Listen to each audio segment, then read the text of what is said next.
Hey everybody, welcome back to the channel here. Want to take a minute and thank everybody for watching, and wanted to go over some things here. If you haven't seen the wreck for Hawkeye, please click the link at the top of the video and check that out.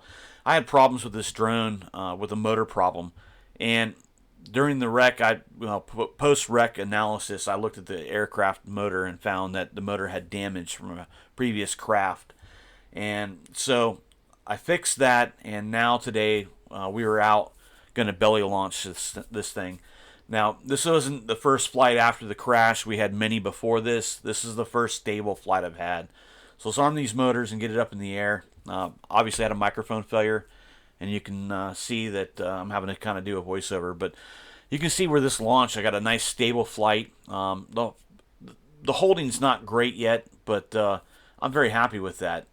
And it took a lot to get there. There was a lot of trial and error, a lot of fixing issues, and trying to diagnose problems. And that's what it comes down to when you're building a craft like this. This is a large bird, and it takes a lot to get them going. So in a minute here, we're going to go ahead and rewind and go back to the beginning. And this is where we're going to head to is right after the initial crash of Hawkeye, and show you what it took us to get us there.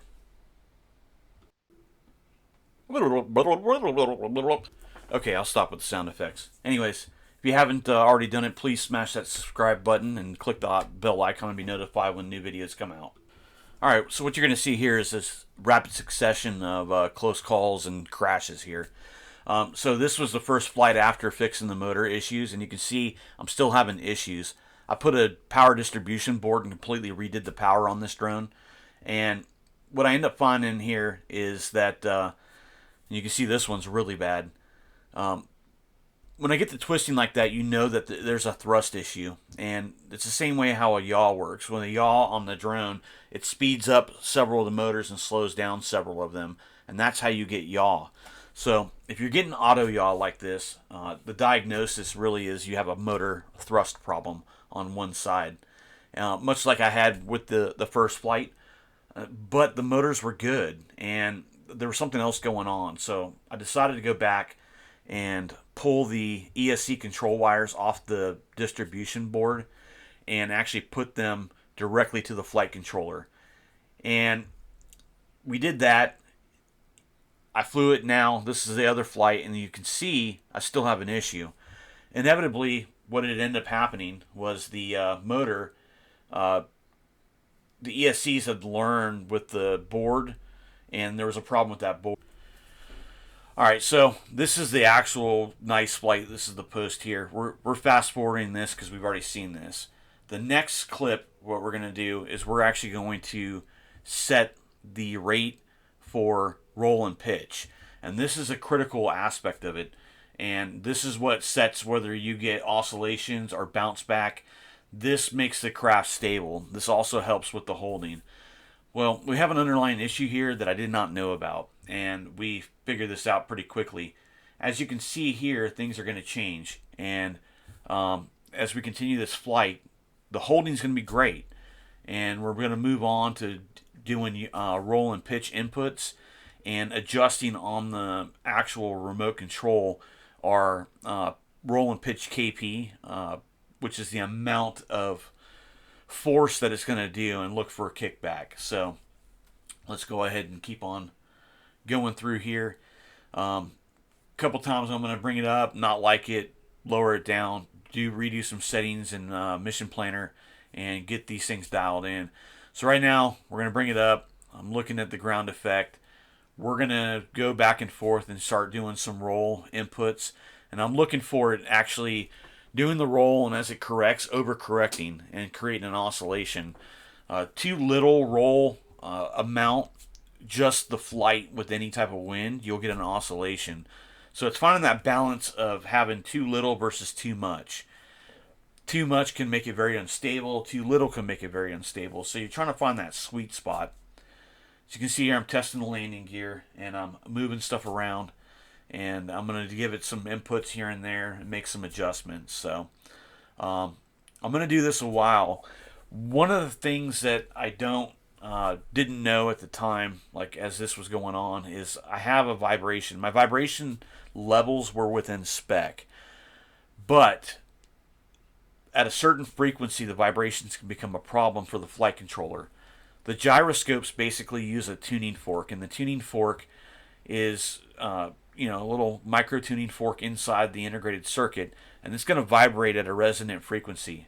And when it does that, the tuning fork, any type of movement input on all three axes, it's going to be able to detect that. And that's how the gyroscope compensates for it. The problem is when you have vibrations within a certain frequency, it can actually interrupt the flight controller. And when this happens, the flight controller does not really know what's going on. So it's kind of imperative before you go into a tuning session with these to check your vibration and then do an FFT analysis. And with the FFT, you're looking at where's your resonant frequency at, and then setting up your notch filters. Because the vibration analysis was really in spec and very low, I hadn't done that. But the thing is, as your motor vibrations change, the amount of vibration and the resonant frequency of them will change. And that becomes a pretty big issue. I didn't know I had a vibration of around 120 hertz, and it would change kind of dramatically. That vibration is in a harmonic where it can interrupt the flight controller. The flight controller gyroscope usually runs at around 30 hertz, and anything within a resonant harmonics of that can cause issues. So you will see here coming up. Right now it's flying stable. I was pretty certain I actually had the tune right. There's quite a few of oscillations that I had previous to this, and I'm still kind of tuning it out. I've got it kind of dialed, and I think I'm in a good spot. And so I go ahead, when I fly this next flight, we have some issues. I'm going to come over here and talk on the camera, and I'm talking about the yaw here. It's kind of funny, I'm talking about the KP adjustment and how the stability of the drone works. And I don't know. Oh, I'm a little bird. I couldn't help it. So I'm basically going over what I'm talking about now is the stability with the oscillation and the overcorrection. And I've got it where I think it's dialed, and I'm going to do some inputs. Basically, you're going to input some roll and progressively go more and more until you get to a full stick deflection and an absolute rapid release. And when you do that, you want the drone to basically correct and stabilize like it's supposed to. And as you can see here, I'm getting ready to launch. I'm going to launch this thing, let it hover for a little while, and I'm going to start doing some roll inputs.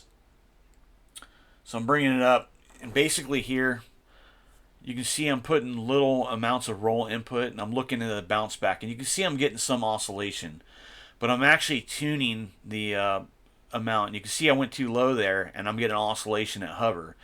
I increase it, and look, bam, it starts to hold, and that's what you want. So, but the problem is you get too much, and you get oscillations when you get into your bounce back.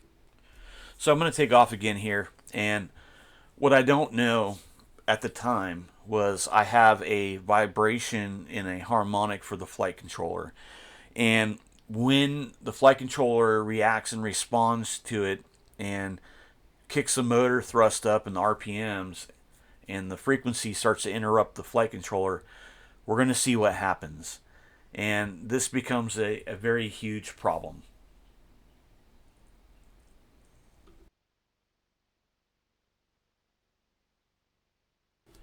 So what I'm talking about here is I'm talking about using the controller to do a flight tune. There is an auto tune option on these, but the auto tune on the large birds can be quite dangerous, and a lot of times it will actually overtune the craft.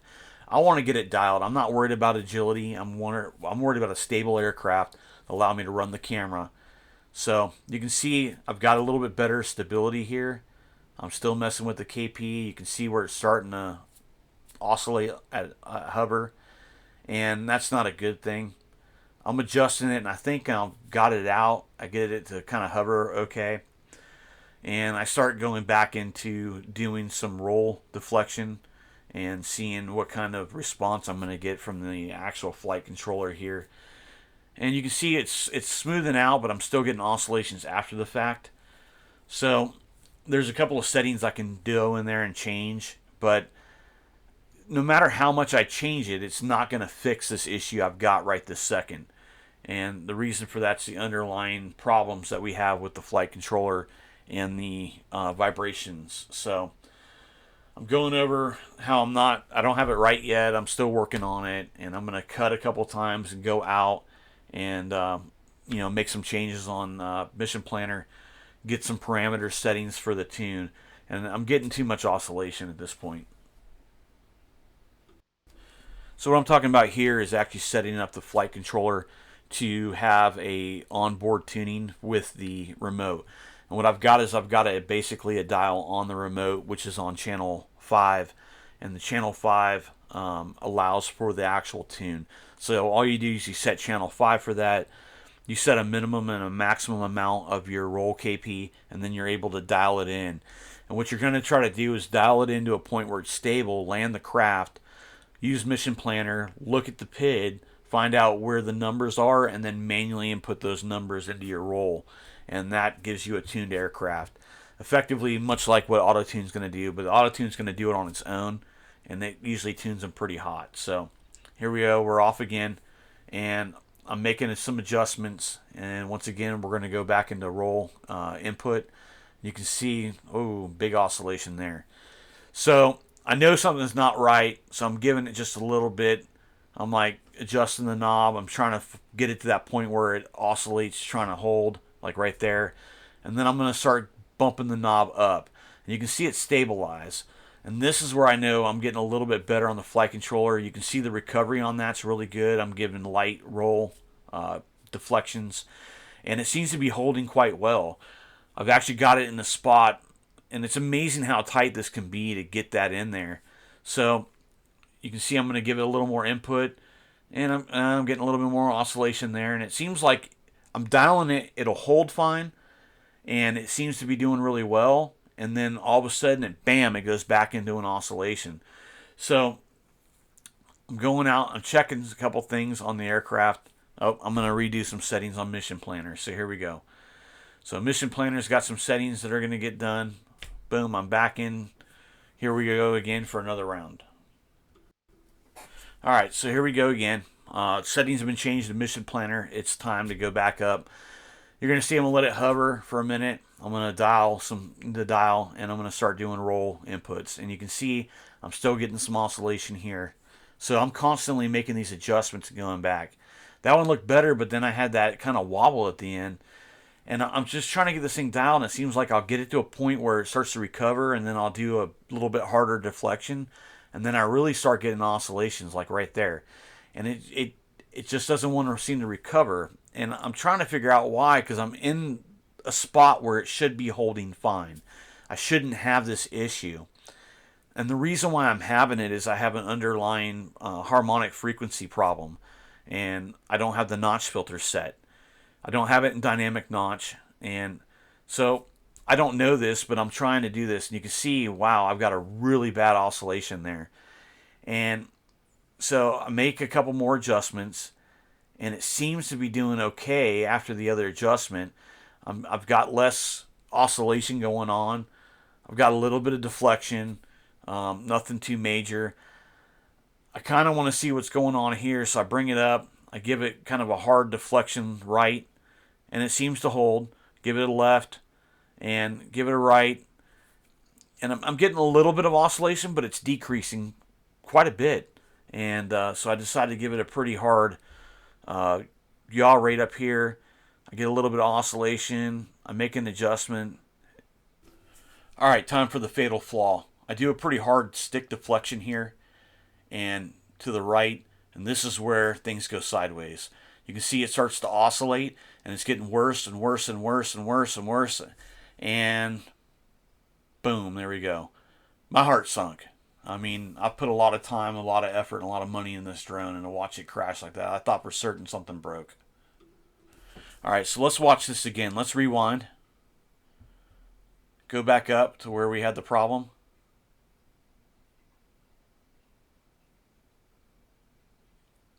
And effectively what has caused this issue is I have that vibration and the notch filter is not set. The notch filter should have been set before, and it was not. And that's effectively what causes this crash. No damage except for 2 props and my pride, and we go back in and we fix this thing.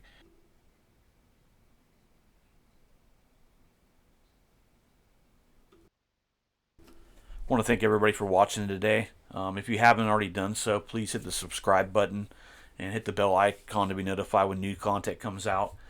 I've got some really good content coming up. We've got some really nice flights. We get to see the progression of Hawkeye pretty soon. I'll have the videos up of it actually flying with the gimbal on it, 2 batteries, the camera, doing the 30x zoom with a 24 megapixel. I'm going to finally go over the specs of this aircraft, and we'll go over everything here. I've also got some video coming up on the Matrice 300, so please stay tuned, and thank you for watching.